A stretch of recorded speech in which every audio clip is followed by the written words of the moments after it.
Yeah, so remember the council was in 381, and what happened was somebody got to Emperor Theodosius I and convinced him that the Nicenes were right and the non-Nicenes were terrible heretics.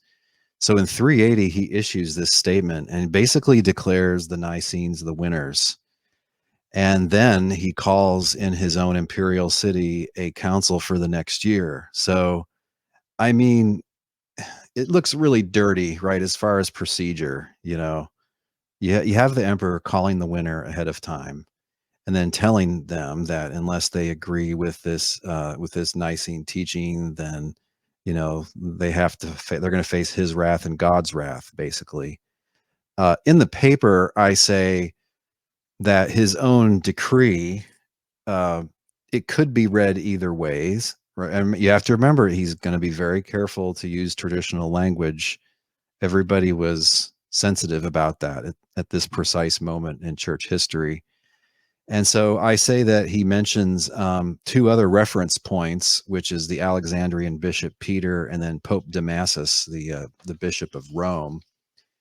And for Pope Damasus, we have this document called the Tome of Damasus, which the Pope sent to a follow-up meeting in Constantinople in 382. And this does sound uh, Trinitarian to me. In part, it says, if anyone, while saying that the Father is God, that his Son is God, and that the Holy Spirit is God, divides them and means several gods, and does not say that they are God on account of the one Godhead and might, which we believe and know to belong to the Father, Son, and Holy Spirit, et cetera, et cetera. So it sounds to me again like he's presupposing that they're one God, and they're one God because of the one Godhead, the one divine nature that they share. And that is to me that's the earliest Trinitarian statement by a bishop of Rome that I'm aware of. You can find a million later ones, but that's the earliest one that I know. The emperor's statement is like the 381 creed. It's deliberately conservative in language. You could take it either way, just looking at it by itself. But I think since he's referring to these two guys and one of them seems to be Trinitarian, and again, everybody after the meeting is worried about this triune God idea. I also quote Eunomius.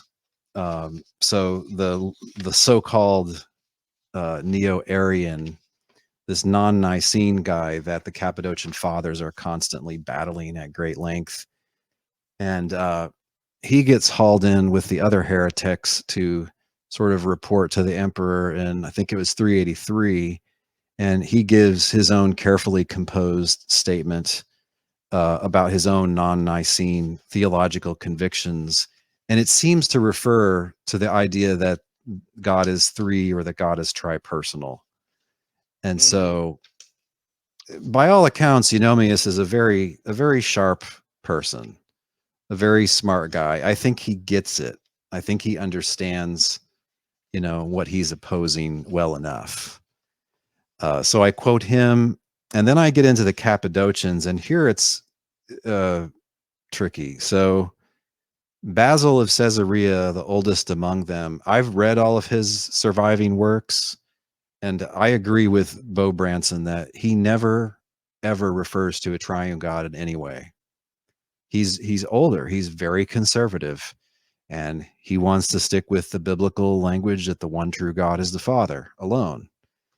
Right? John 17, 1 through 3, for instance, 1 Corinthians 8, 4 through 6. That's how he's thinking, but he's also a Nicene. So he's got God sharing his divine essence eternally with these two other beings.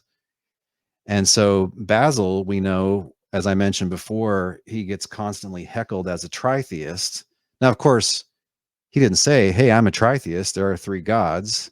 No, he said there's one true God, the Father. Oh, and also there's this being over here and this one over here, and they also have the divine essence. So it's an implication of his views. He doesn't mean to be a tritheist. He doesn't want to be a tritheist, but his theology entails tritheism.